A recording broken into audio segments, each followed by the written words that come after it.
പ്രിയപ്പെട്ട വായനക്കാരോട് ആദ്യമേ തന്നെ ഞാനൊരു ക്ഷമ ചോദിക്കട്ടെ. കുറച്ച് ദിവസമായി വീട്ടിലെല്ലാവർക്കും പനിയും ജലദോഷവുമാണ്. എൻ്റെ ഒച്ച കേൾക്കുമ്പോൾ നിങ്ങൾക്ക് മനസ്സിലാവും എനിക്കും ഒട്ടും സുഖമില്ല. പക്ഷെ കുറച്ച് ദിവസമായി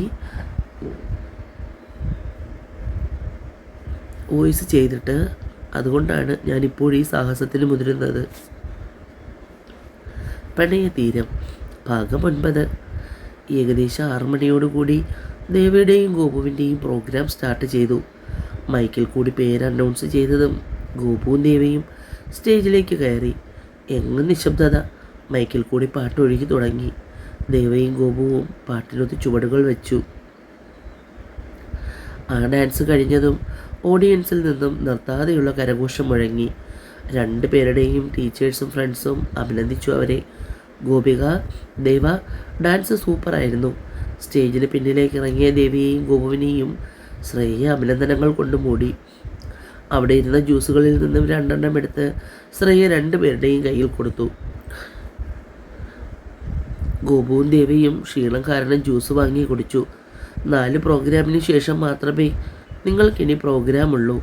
അതുകൊണ്ട് കുറച്ചു നേരം എവിടെയെങ്കിലും പോയി റെസ്റ്റ് എടുക്ക്, പ്രോഗ്രാം കോർഡിനേറ്റർ അവരോട് പറഞ്ഞു. ശരിക്കും പറഞ്ഞാൽ ദേവുവും ഗോപുവും നന്നായി റെസ്റ്റ് എടുക്കാൻ ആഗ്രഹിച്ചിരിക്കുകയായിരുന്നു. ശ്രേയ അവരെ സ്നേഹത്തിൽ കൂട്ടി അടുത്തുള്ള ക്ലാസ് റൂമിലേക്ക് പോകാൻ തുടങ്ങി. നടക്കുമ്പോൾ ദേവയ്ക്കും ഗോപുവിനും ചെറുതായി തല കറങ്ങുന്നത് പോലെ തോന്നി. ശ്രേയയും ഫ്രണ്ട്സും കൂടി ഗോപുവിനെയും ദേവിയെയും താങ്ങി പിടിച്ചു.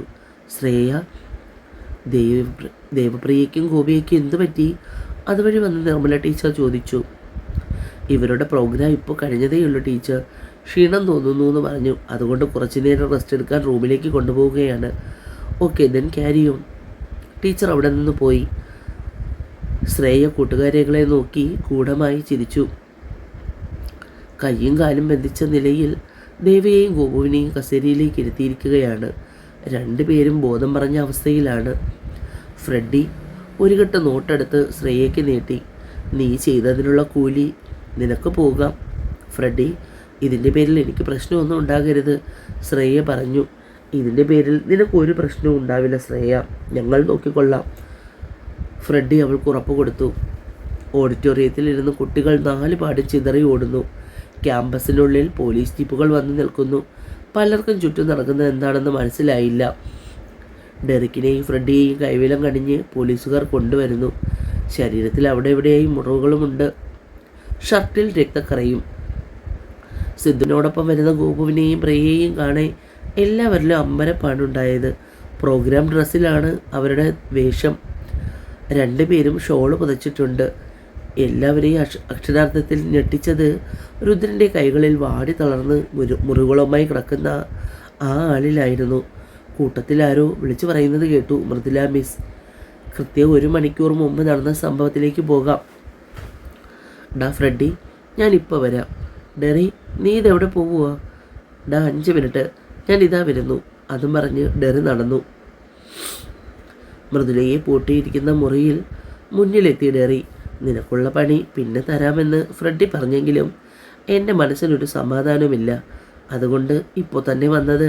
അവനോടൊരു കള്ളം പറഞ്ഞിട്ടാണ് ഞാൻ ഇങ്ങോട്ട് വന്നത് തന്നെ. ഡെറി ഒരു വഷളം ചിരിയുമായി മൃദുലയുടെ അടുത്തെത്തി. എൻ്റെ മൃദുല മിസ്സേ, നിങ്ങൾ എന്തിനാണ് ഈ പണിക്ക് പോയത്? ഡെറി മൃദുലയുടെ തോളിൽ നിന്നും പതിയെ സാരി എടുത്തു മാറ്റി. ഡെറിയുടെ കണ്ണുകൾ മൃദുലയുടെ ഉയർന്നു താഴ്ന്ന മാറിടങ്ങളിലും അണിവയറിലും വന്നു നിന്നു. ഡെറി പോക്കറ്റിൽ നിന്നും ഒരു വെളുത്ത നിറത്തിലുള്ള പൊടിയെടുത്ത് മൂക്കിലേക്ക് വലിച്ചു കയറ്റി. ഉന്മത്ത അവസ്ഥയിൽ നിന്ന് ഡെറിയുടെ മുഖം മൃദുലയുടെ കഴുത്തിടുക്കിലേക്ക് ലക്ഷ്യമാക്കി നീങ്ങി. മൃദുല മുഖമിട്ടുരുട്ടി. ഡെറി അവളെ തലങ്ങും വിലങ്ങും മർദ്ദിച്ചു. കസേരയിൽ ചവിട്ടി തള്ളി താഴെ ഇട്ടു. താഴെ വീണ് കിടക്കുന്നവളിലേക്ക് തന്നെ മുഖം താഴ്ത്തി. പെട്ടെന്ന് വാതിൽ തുറന്ന് ഫ്രെഡി അകത്തേക്ക് കയറി വന്നു. ഡെറി, നീ എന്താ ഈ കാണിക്കുന്നേ? ഇവളെ ഇപ്പോൾ ഒന്നും ചെയ്യരുത്, അതിനുള്ള സമയമില്ല. മറ്റവൾമാരെ കൂടി കിട്ടിയിട്ട് മതി. ഫ്രെഡ് ഡെറിയെയും പിടിച്ച് വലിച്ച് പുറത്തേക്ക് ഇറങ്ങി. ഗോപുവിനെയും ദേവിയെയും മൃദുലയോടൊപ്പം കസേരയിൽ ബന്ധിപ്പിച്ചു. 3ൻ്റെയും ഇരിപ്പ് കാണാൻ തന്നെ സുഖമല്ലേ ഫ്രെഡി? ഇനി വൈകിക്കേണ്ട ഡെറി, ഇവളുമാർക്ക് നമ്മൾ ആരാണെന്ന് കാട്ടിക്കൊടുക്കണം. ഫ്രെഡി ഒരു ബോട്ടിൽ വെള്ളവും അടുത്ത 3 പേരെയും അവരുടെ അടുത്തേക്ക് നീങ്ങി. ഗോപുവിൻ്റെയും ദേവയുടെയും മുഖത്തേക്ക് ശക്തിയായി വെള്ളം തളിച്ചു. ദേവയും ഗോപുവും ഞെട്ടി കണ്ണു തുറന്നു നോക്കുമ്പോൾ മുന്നിൽ ഫ്രെഡി നിൽക്കുന്നു. രണ്ടുപേരും പ്രോഗ്രാം ഡ്രസ്സിലായിരുന്നു. ഡെറിയുടെ കൈകൾ ദേവയുടെ കവിളിൽ തലോടി. ദേവ മുഖം തിരിക്കുന്നുണ്ട്.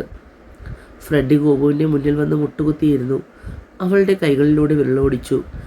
തോളിലേക്ക് എത്തിയതും ഡോർ വലിയ ശബ്ദത്തിൽ തുറക്കപ്പെട്ടു. സംഹാരരൂപിയായി രുദ്രൻ ശരവേഗത്തിൽ പാഞ്ഞു വന്ന് ഫ്രെഡിയെയും ഡെറിയുടെയും മുതുകിൽ ആഞ്ഞു പകരിച്ചു. ഡെറിക്കും ഫ്രെഡിക്കും എന്താണ് നടക്കുന്നതെന്ന് ചിന്തിക്കാൻ സമയം കിട്ടുന്നതിന് മുമ്പേ തന്നെ സിദ്ധുവിൻ്റെയും രുദ്രൻ്റെയും കൈയും കാലും വായുവിൽ പലതവണ ഉയർന്നു താണു. ഡെറിയെ നേരിടാൻ സിദ്ധുവിന് പ്രയാസം തോന്നിയില്ല. മയക്കുമരുന്നിൻ്റെ ഉന്മത്താവസ്ഥയിൽ ഡെറി തളർന്നു തുടങ്ങി. ഫ്രെഡിയെ രുദ്രൻ തലങ്ങും വിലങ്ങും അടിച്ചു. ഒടുവിൽ രണ്ടുപേരെയും പോലീസുകാർ വന്ന് വിലങ്ങുകൾ വെച്ചു. കൂടെ ഡ്രഗ്സും കണ്ടെടുത്തു. നിലത്ത് വീണ് കിടക്കുന്ന മൃദുലയെ വലിച്ചു തൂക്കിയെടുത്ത് നേരെ ഇരുത്തി. മാറിൽ നിന്നും ഊർന്നിറങ്ങിയ സാരി എടുത്ത് പുതച്ചു കൊടുത്തു. മുഖത്ത് വെള്ളം തെളിച്ചു. മൃദുല മൃദുല കവിൾ തട്ടി. മൃദുല കണ്ണുകൾ തുറന്നു. സാർ. മൃദുല അറിയൂ ഓക്കെ? S sir. കവിളിൽ അടിയുടെ പാടുകളും ചുണ്ട് പൊട്ടിയിട്ടുമുണ്ട്. കൈയും കാലും ഒക്കെ അവിടെ മുറിഞ്ഞിട്ടുണ്ട്.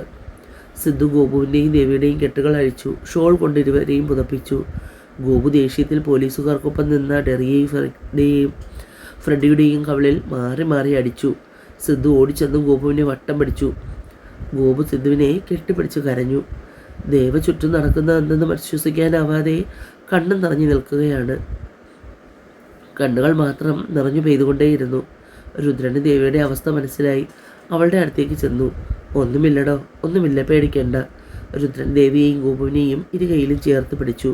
രണ്ടുപേരും രുദ്രൻ്റെ നെഞ്ചിൽ ചാരി നിന്നു. രുദ്രൻ രണ്ടുപേരെയും സമാധാനപ്പെടുത്തി. സിദ്ധു, നീ ഇവരെ നോക്കിക്കോ. സിദ്ധു ദേവിയെയും ഗോപുവിനെയും ഇടത്തും വലത്തുമായി ചേർത്ത് പിടിച്ചു. ഫ്രെഡിയെയും ഡെറിക്കിനെയും പോലീസുകാർ വലിച്ചു തൂക്കിയെടുത്തു. മൃദുലയ്ക്ക് സാരമായ പരിക്കുകളുള്ളതിനാൽ നടക്കാൻ ബുദ്ധിമുട്ടായിരുന്നു. രുദ്രൻ മൃദുലയെ കൈകളിൽ കോരിയെടുത്തു. മൃദുല ഒന്ന് കുതറാൻ ശ്രമിച്ചു. അത് മനസ്സിലാക്കിയ രുദ്രൻ അവളെ സമാധാനിപ്പിക്കാൻ എന്നവണ്ണം പറഞ്ഞു, എൻ്റെ ഗോപുവിനെ പോലെ തന്നെയാണ് മൃദുല എനിക്ക് നീയും. ഇത്രയും റിസ്ക്കുള്ള ഒരു ജോലി നീ ഞങ്ങൾക്ക് വേണ്ടി ഏറ്റെടുത്തില്ലേ? പത്രക്കാരും മീഡിയയും ഒക്കെ ഉണ്ടായിരുന്നു കോളേജ് ക്യാമ്പസിൽ. ഇത്തവണ ഫ്രെഡിയെയും ഡെറിയെയും രക്ഷപ്പെടുത്താനുള്ള പഴുതുകളെല്ലാം അടച്ചായിരുന്നു രുദ്രൻ്റെ നീക്കം. കോളേജിലെ മുഴുവൻ കുട്ടികളും ടീച്ചേഴ്സും ഇതിന് സാക്ഷികളായി. ക്യാമ്പസിനുള്ളിൽ നിന്നും പോലീസ് ജീപ്പ് പുറത്തേക്ക് പോയി. മൃദുലയെ ഹോസ്പിറ്റലിൽ അഡ്മിറ്റ് ചെയ്തു. പരിക്കുകൾ കാര്യമുള്ളതല്ലാത്തതിനാൽ ഒരു ദിവസം കിടന്നിട്ട് അടുത്ത ദിവസം ഡിസ്ചാർജ് ആകാമെന്ന് ഡോക്ടർ പറഞ്ഞു. രുദ്രൻ മൃദുലയുടെ വീട്ടുകാരെ വിവരം അറിയിച്ചു. വേണ്ടതെല്ലാം ചെയ്തു കൊടുത്തു. സീനിയർ ഓഫീസേഴ്സ് ഫോണിൽ വിളിച്ച് മൃദുലയെ അഭിനന്ദനം അറിയിച്ചു. പിറ്റേന്നത്തെ പത്രങ്ങളിലെ തലക്കെട്ട് മുഴുവനും നഗരത്തിലെ മയക്കുമരുന്ന് മാഫിയയെക്കുറിച്ചും അത് അവസാനിപ്പിച്ച പോലീസ് ഉദ്യോഗസ്ഥരെക്കുറിച്ചുമായിരുന്നു. മണിമുറ്റം എന്ന വലിയ ബംഗ്ലാവിന് മുന്നിൽ മഹിയുടെ കാർ വന്നു നിന്നു. മഹിയും മാലുവും കാറിൽ നിന്നും ഇറങ്ങി. ബെല്ലമർത്തും മുമ്പേ തന്നെ ഡോർ തുറന്നു. 60 വയസ്സിനോടടുത്ത് പ്രായമുള്ള ആരോഗ്യ ദൃഢഗാത്രനായ ഒരാൾ പുറത്തേക്ക് ഇറങ്ങി വന്നു. മഹി അയാൾക്ക് നേരെ കൈകൾ നീട്ടി. രണ്ടുപേരും സൗഹൃദം പങ്കുവച്ചു. റിട്ടയേർഡ് കേണൽ ശേഖരവർമ്മ, പുറകിലായി അദ്ദേഹത്തിൻ്റെ ഭാര്യ വാസന്തിയും. മാലുവും മഹി സോഫയിലിരുന്നു. എത്ര നാളായി തന്നെ ഇങ്ങോട്ട് കണ്ടിട്ട്? ശേഖരൻ സംസാരത്തിന് തുടക്കം കുറിച്ചു. തനിക്കും ആവാമല്ലോ. മഹിയെ വിട്ടുകൊടുത്തില്ല. മാലു വാസന്തിയോടൊപ്പം കിച്ചണിലേക്ക് നീങ്ങി എല്ലാവർക്കും ഉള്ള ചായയുമായി തിരികെ വന്നു. എന്താ മഹി ഒരു മുന്നറിയിപ്പുമില്ലാതെ? രുദ്രൻ്റെ വിവാഹം നിശ്ചയിച്ച കാര്യം താൻ അറിഞ്ഞു കാണുമല്ലോ. ഈ വരുന്ന 10-ാം തീയതിയിലാണ്, ഇവിടെ അടുത്തുള്ള ദുർഗാദേവി ക്ഷേത്രത്തിൽ വെച്ച്. താനും വാസന്തിയും നേരത്തെ എത്തണം. കല്യാണം വളരെ വേണ്ടപ്പെട്ടവർ മാത്രം പങ്കെടുക്കുന്ന ഒരു ചടങ്ങാണ്. റിസപ്ഷൻ ഗ്രാൻഡായി നടത്താമെന്ന് വിചാരിച്ചു. അതിനോടൊപ്പം മറ്റൊരു കാര്യം കൂടിയുണ്ട്. ഗോപുവിൻ്റെ വിവാഹം. ശേഖറിന് തൻ്റെ മകനെ എൻ്റെ മോൾക്ക് തരുന്നതിന് സമ്മതക്കുറവുണ്ടോ? അതൊന്ന് ചോദ്യമാ മഹിയേട്ടാ. ഞങ്ങൾക്ക് 100 വട്ടം സമ്മതമല്ലേ ഗോപുമോളെ ഈ വീടിൻ്റെ മരുമകളാക്കാൻ? വാസന്തിയാണ് മറുപടി പറഞ്ഞത്. ഇത്തിരി കുറുമ്പുണ്ടെങ്കിലും എൻ്റെ കുട്ടി പാവമാണ് വാസന്തി. മാലു വാസന്തിയുടെ കൈകൾ ചേർത്ത് പിടിച്ചു. നമ്മൾ ഇന്നോ ഇന്നലെയോ കാണാൻ തുടങ്ങിയതല്ലല്ലോ മാലു. നമുക്കിടയിൽ ഫോർമാലിറ്റിയുടെ ആവശ്യമുണ്ടോ? ഇനി തൻ്റെ മോന് സമ്മതക്കുറവുണ്ടാകുമോ ശേഖര? അവനോട് സമ്മതം ചോദിക്കേണ്ടേ? മഹി തൻ്റെ ആദ്യം വെളിപ്പെടുത്തി. അവൻ്റെ സമ്മതം ആർക്ക് വേണം? നമ്മൾ തീരുമാനിക്കുന്നത് അവൻ സമ്മതിക്കും. അവനൊരു സർപ്രൈസ് ആയിക്കോട്ടെ. എങ്കിൽ നമുക്ക് എൻഗേജ്മെൻറ്റിൻ്റെ അന്ന് ഇവരുടെ കാര്യങ്ങളും നടത്താം. എന്താ ശേഖര, സമ്മതമാണോ? വാസന്തി, എന്താ തൻ്റെ അഭിപ്രായം? ശേഖരേട്ടൻ്റെ തീരുമാനമെന്തോ അത്. എങ്കിൽ ജാതകങ്ങൾ നോക്കി നിശ്ചയത്തിനൊരു ഡേറ്റ് എടുക്കാം. ഞങ്ങൾ ഇറങ്ങട്ടെ. മഹിയും മാലുവും യാത്ര പറഞ്ഞിറങ്ങി. മഹിയും മാലുവും വരുമ്പോൾ ദേവയും ഗോപുവും ടി വി കാണുകയായിരുന്നു. ദേവയുടെ മടിയിൽ തലവെച്ച് കിടക്കുകയാണ് ഗോപു. അല്ല, അച്ഛനും അമ്മയും പറയാതെ എവിടെ പോയതാ? ദേവ ചുണ്ടു കുളിച്ചുളുക്കി. ഞങ്ങൾ 1-2 ആൾക്കാരെ വിവാഹം ക്ഷണിക്കാൻ പോയതാ. ഫോൺ വിളിച്ച് പറഞ്ഞാൽ പോരായിരുന്നോ? നമ്മൾ നേരിട്ട് കാണേണ്ട ചിലരുണ്ട്, അവരെ ഫോൺ വിളിച്ചാൽ ശരിയാവില്ല. മാലു, നാളെ രുദ്രനോട് വിവാഹ ഡ്രസ്സ് എടുക്കാൻ പോകുന്ന കാര്യം പറയണം. അവനും കൂടെ വേണം. ഞാനൊന്ന് പുറത്തേക്ക് പോയിട്ട് ഇതാ വരുന്നു. വൈകുന്നേരം എല്ലാവരും ചായ കുടിക്കുമ്പോഴാണ് മഹി കാര്യങ്ങൾ അവതരിപ്പിച്ചത്. രുദ്ര, ഗോപുവിനൊരു വിവാഹാലോചന. രുദ്രനും ഗോപുവും ദേവയും പരസ്പരം മുഖത്തോട് മുഖം നോക്കി. മഹിയും മാലുവും അത് ശ്രദ്ധിച്ചു. എന്താണ് ഇങ്ങനെ അന്തം വിട്ട് നോക്കുന്നത്? അല്ലച്ച, എന്താ ഇത്ര പെട്ടെന്ന്? ദേവയും ഗോപുവും ഒരേ പ്രായമാണ്. ഇന്ന് നിന്റെ വിവാഹം ക്ഷണിക്കാൻ ഞാൻ എൻ്റെ ഫ്രണ്ടിൻ്റെ വീട്ടിൽ പോയിരുന്നു. വർഷങ്ങൾക്ക് ശേഷമാണ് അവനെ കണ്ടത്. അവൻ്റെ മകന് വേണ്ടി ഗോപുവിനെ ആലോചിച്ചു. ജാതകം കൈയോടെ വാങ്ങി. ഗോപുവിൻ്റെ ജാതകവും ചേർത്ത് ജോത്സ്യനെ കാണിച്ചു. നല്ല പൊരുത്തമുണ്ടെന്നാണ് ജോത്സ്യൻ പറഞ്ഞത്. അതുകൊണ്ട് നിങ്ങളുടെ റിസപ്ഷൻ്റെ അന്ന് തന്നെ ഗോപുവിൻ്റെ നിശ്ചയം കൂടി നടത്താം എന്നാണ് തീരുമാനം. അച്ഛ, അപ്പോൾ എല്ലാം തീരുമാനിച്ചോ? നിന്നോട് പറയാൻ കഴിഞ്ഞില്ല. ഗോപുവിൻ്റെ അഭിപ്രായം ചോദിച്ചില്ല. എന്നാ മോളെ, നിനക്ക് സമ്മതമല്ലേ? അച്ഛൻ വാക്ക് കൊടുത്തു പോയി. മോൾ സമ്മതമല്ലെന്ന് പറയരുത്. രുദ്രൻ എന്ത് ചെയ്യണമെന്നറിയാതെ അവസ്ഥയിലായിപ്പോയി. ഗോപു മുറിയിലേക്ക് പോയി. പിന്നാലെ തന്നെ ദേവിയും. അച്ഛൻ അവളോട് ഒരു വാക്ക് ചോദിച്ചതിന് ശേഷം വാക്ക് കൊടുത്താൽ മതിയായിരുന്നു. രുദ്ര, ഇന്ന് വരെ ഞാൻ എൻ്റെ മക്കൾക്ക് നല്ലത് മാത്രമേ കൊടുത്തിട്ടുള്ളൂ. ഗോപുവിൻ്റെ കാര്യവും അങ്ങനെ തന്നെ. ഇനി ഇതിനെക്കുറിച്ച് ഒരു ചർച്ച വേണ്ട. മഹിയും മാലുവും അകത്തേക്ക് പോയി. രുദ്രൻ ഗോപുവിൻ്റെ മുറിയിലേക്ക് ചെന്നു. ദേവയുടെ മടിയിൽ മുഖം അമർത്തി കരയുന്ന ഗോപുവിനെ കാണെ രുദ്രൻ്റെ മനസ്സ് വിങ്ങി. മോളെ ഗോപു, ഏട്ടനെ നോക്കൂ. ഗോപു രുദ്രൻ്റെ നെഞ്ചിൽ ചേർന്ന് വിങ്ങി പൊട്ടി. എനിക്ക് പറ്റില്ല ഏട്ടാ, എൻ്റെ സിദ്ധുവേട്ടനെ മറക്കാൻ എനിക്ക് കഴിയില്ല. ഏട്ടൻ ഒന്ന് അച്ഛനോട് പറയുമോ? ഈ വിവാഹത്തിൽ നിന്നും മാറാൻ അച്ഛനെല്ലാം തീരുമാനിച്ചു. ഇനി ഇതിനെക്കുറിച്ച് സംസാരം വേണ്ടെന്ന് അച്ഛൻ പറയുന്നത്. അച്ഛനെന്താ ഇത്രയും തിടുക്കപ്പെട്ടതെന്ന് എനിക്ക് മനസ്സിലാവുന്നില്ല. എന്നോട് ചോദിക്കാതെ എൻ്റെ വിവാഹം തീരുമാനിക്കാൻ അച്ഛനോട് ആരാ പറഞ്ഞത്? എൻ്റെ ഇഷ്ടത്തിന് ഇവിടെ ഒരു വിലയുമില്ലേ? മണിമുറ്റം ബംഗ്ലാവിൻ്റെ ഹാളിൽ കണ്ണിൽ കാണുക എന്നതെല്ലാം എറിഞ്ഞുടയ്ക്കുകയാണ്. ആരോട് ചോദിച്ചിട്ടാണ് നിങ്ങൾ അവർക്ക് വാക്ക് കൊടുത്തത്? എൻ്റെ സമ്മതമില്ലാതെ എൻ്റെ വിവാഹ നിശ്ചയം നടക്കണമെന്ന് എനിക്കൊന്ന് കാണണം. ഇനി എന്തൊക്കെ ബഹളം വെച്ചാലും ഈ വിവാഹം നടക്കുക തന്നെ ചെയ്യും. പെണ്ണിൻ്റെ അച്ഛന് ഞാൻ വാക്ക് കൊടുത്തതാണ്. എൻ്റെ വാക്കിന് മാറ്റമില്ല. കേണൽ ശേഖരവർമ്മയ്ക്ക് ഒരു വാക്കേ ഉള്ളൂ. എൻ്റെ വാക്ക്, അതാണ് എൻ്റെ ജീവൻ. അത് നഷ്ടപ്പെടാൻ പിന്നെ ഞാനില്ല. അതേ ശേഖരവർമ്മയുടെ മകൻ സിദ്ധാർത്ഥ് വർമ്മയ്ക്കും ഒരു വാക്കേ ഉള്ളൂ. ഈ വിവാഹം നടക്കില്ല. എനിക്ക് വേണ്ടി കാത്തിരിക്കുന്ന ഒരു പെണ്ണുണ്ട്. അവളെ അല്ലാതെ ഞാൻ വേറെ ആരെയും വിവാഹം ചെയ്യില്ല. എനിക്കൊരു ജീവിതമുണ്ടെങ്കിൽ അത് അവൾക്കൊപ്പമായിരിക്കും. ശേഖരവർമ്മ കസേരയിൽ നിന്ന് ചാടി എഴുന്നേറ്റു. സിദ്ധു, നിന്റെ തീരുമാനത്തിന് മാറ്റമില്ലേ? ഹാളിലൊരു പൊട്ടിച്ചിരി ഉയർന്നു. എടാ കള്ള, നിന്റെ മനസ്സിലിരിപ്പ് പുറത്തു വന്നത് കണ്ടോ? ഞങ്ങൾക്ക് നേരത്തെ സംശയം ഉണ്ടായിരുന്നു നിനക്കൊരു ചുറ്റിക്കളി. എടാ മണ്ടം പോലീസേ, നിന്റെ മനസ്സിൽ ഗോപുവാണെന്ന് ഞങ്ങൾ എങ്ങനെ മനസ്സിലാക്കിയെന്നല്ലേ? ഞങ്ങൾക്ക് 100 വട്ടം സമ്മതമല്ലേ മഹിയുടെ മോളെ ഞങ്ങളുടെ മരുമോളാക്കാൻ? ഇന്നിവിടെ മഹിയും മാലുവും വന്നിരുന്നു രുദ്രൻ്റെ വിവാഹം ക്ഷണിക്കാൻ. അപ്പോഴാണ് നിൻ്റെയും ഗോപുവിൻ്റെയും നിശ്ചയം കൂടി റിസപ്ഷൻ്റെ അന്ന് നടത്താൻ ഞങ്ങൾ തീരുമാനിച്ചത്. നിനക്കൊരു സർപ്രൈസ് തരാമെന്ന് കരുതി. അത് നടന്നില്ല. നമുക്ക് സർപ്രൈസ് ഗോപുവിന് കൊടുക്കാം. പൊന്നുമോൻ ദയവ് ചെയ്ത് അത് കുളമാക്കരുത്. ഗോപു അറിഞ്ഞിട്ടില്ല നീയാണ് പയ്യനെന്ന്. മഹിമാലവും പറഞ്ഞില്ല. അതുകൊണ്ട് നീ രുദ്രനെ വിളിച്ച് വിവരം അറിയിക്കുക. സിദ്ധു അച്ഛൻ്റെയും അമ്മയുടെയും കവളിൽ അമർത്തി ഉമ്മ വെച്ചു. ഫോണുമായി പുറത്തേക്ക് പോയി. രുദ്രനെ വിളിച്ച് വിവരങ്ങളെല്ലാം വിശദമായി പറഞ്ഞു. എന്നാലും അച്ഛനും അമ്മയും ഇത്രയും ഫാസ്റ്റായിട്ട് കാര്യങ്ങൾ കൈകാര്യം ചെയ്യുമെന്ന് കരുതിയില്ല. എന്നോട് പോലും ഒരു വാക്ക് പറഞ്ഞില്ല. ഡാ, ഗോപുവിനോട് പറയണ്ടേ? എനിക്കെന്തോ പെണ്ണെന്നറിയുമ്പോൾ എന്നെ മിച്ചം വച്ചേക്കില്ല.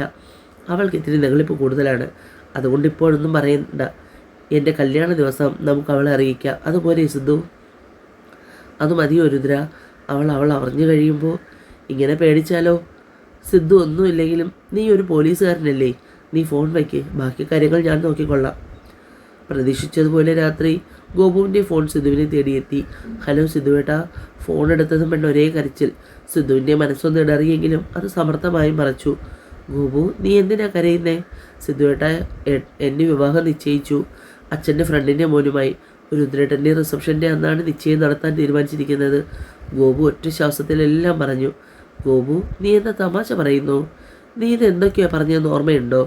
ഞാനല്ലാതെ മറ്റൊരാളുമായി നിൻ്റെ നിശ്ചയം. അപ്പോൾ നീ എല്ലാം സമ്മതിച്ചോ? സിദ്ധുവേട്ടൻ അങ്ങനെ തോന്നുന്നുണ്ടോ ഞാൻ സമ്മതിക്കുമെന്ന്? ഞാൻ സമ്മതിച്ചൊന്നുമില്ല. പക്ഷെ അച്ഛൻ എല്ലാം തീരുമാനിച്ചു. രുദ്രേട്ടൻ എതിർത്തിട്ട് പോലും അച്ഛൻ്റെ തീരുമാനം മാറ്റിയില്ല. ഞാൻ എന്ത് ചെയ്യും സിദ്ധുവേട്ടാ? ഗോപു, നീ ഇങ്ങനെ കരയല്ലേ? നീ ഉറപ്പിച്ചല്ലേ ഉള്ളൂ, വിവാഹം നാളെ അല്ലല്ലോ. നീ സമാധാനമായിരിക്കെ, ഞാൻ എന്തെങ്കിലും വഴി കാണാം. നീ ഉറങ്ങിക്കോ, ഒന്നും ആലോചിച്ച് വിഷമിക്കേണ്ട, ഞാനുണ്ട് നിൻ്റെ ഒപ്പം. മഹിയേട്ടാ, എന്താ മാലു? ഗോപുവിനോട് പറയാം സിദ്ധുവാണ് പയ്യനെന്ന്. അവളുടെ സങ്കടം കാണാൻ വയ്യ. ഡീ, രണ്ടുപേരും നമ്മളിൽ നിന്നും മറച്ചു വെച്ചതല്ലേ, അതിൻ്റെ ഒരു ചെറിയ പണിഷ്മെൻറ്റ്. സിദ്ധു എന്തായാലും എല്ലാം അറിഞ്ഞു. അപ്പോൾ പിന്നെ ഗോപുവിനൊരു സർപ്രൈസ് ആയിക്കോട്ടെ. കുറച്ച് വിഷമിച്ചാൽ അത് കഴിയുമ്പോഴുള്ള സന്തോഷത്തിന് മധുരം കൂടും. നീ ഇത് കുളമാക്കല്ലേ മാലു. നാളെ ഡ്രസ്സും ഓർണമെൻറ്റ്സും എല്ലാം എടുക്കണം. ദേവമോൾ ഒന്നും പറയില്ല. താനത് എല്ലാം കണ്ടറിഞ്ഞ് ചെയ്യണം. ഞാൻ പറയുന്നത് മാലുവിന് മനസ്സിലാവുന്നുണ്ടോ? ഒന്നിനും ഒരു കുറവും ഉണ്ടാകരുത്. ദേവേട്ടാ, ദേവേട്ടാ. എന്താ പ്രിയ? മാലുവമ്മ വിളിക്കുന്നു. വേഗം വായോ. നീ ചെല്ല്, ഞാൻ വരാം. ദേവ എന്തോ ആലോചനയിൽ അങ്ങനെ നിന്നു. ഇതെന്താ എൻ്റെ പെണ്ണിൻ്റെ മൂത്ത് നല്ല സങ്കടം? ഗോപുവിൻ്റെ കാര്യം കഷ്ടമാണ് ദേവേട്ടാ. കരച്ചിലാണ് പാവം. രുദ്രൻ്റെ ആവശ്യത്തിന് വിഷമം മുഖത്ത് വരുത്തി. അച്ഛനോട് എതിര് പറയാൻ കഴിയില്ല പ്രിയ. ഞാൻ ഇന്നലെ പറഞ്ഞപ്പോൾ അച്ഛൻ്റെ മറുപടി താൻ കേട്ടതല്ലേ? 2 ദിവസം സമയമുണ്ടല്ലോ, നമുക്ക് എന്തെങ്കിലും വഴി നോക്കാം. ഞാൻ സിദ്ധുവിനെ ഒന്ന് വിളിക്കട്ടെ. ദേവമുറിയിൽ ചെല്ലുമ്പോൾ ഗോപു കിടക്കുകയാണ്. ഗോപു, നീ എന്തൊരു കിടപ്പായി കിടക്കുന്ന? എണീറ്റേ. കരഞ്ഞു വീർത്ത മുഖവും ചുമന്ന മൂക്കുന്നുമ്പും വിതുമ്പുന്ന ചുണ്ടും കണ്ടാൽ തന്നെ അറിയാം പെണ്ണ് കരച്ചിലായിരുന്നു. ദേവയ്ക്ക് സങ്കടം തോന്നി. നീ ഇങ്ങനെ കരയല്ലേ, എന്തെങ്കിലും വഴിയുണ്ടാക്കാമെന്ന് ദേവേട്ടൻ പറഞ്ഞു. നീ സമാധാനമായി ഇരിക്കുക. സിദ്ധുവേട്ടനും അത് തന്നെയാണ് പറയുന്നത്, എന്തെങ്കിലും വഴിയുണ്ടാക്കാമെന്ന്. നീ അച്ഛനും അമ്മയ്ക്കും സംശയം ഉണ്ടാകാതെ വേഗം എണീറ്റ് ഫ്രഷ് ആകാൻ നോക്ക്. നമുക്ക് ഡ്രസ്സ് എടുക്കാൻ പോകണ്ടേ? തുടരും. പിള്ളേരെ, ഇന്നത്തെ പാർട്ട് എങ്ങനെയുണ്ട് ചോദിക്കുന്നത് തന്നെ ശരിയല്ല. പക്ഷേ എന്ത് ചെയ്യാം, എൻ്റെ അവസ്ഥ ഇതായി പോയി.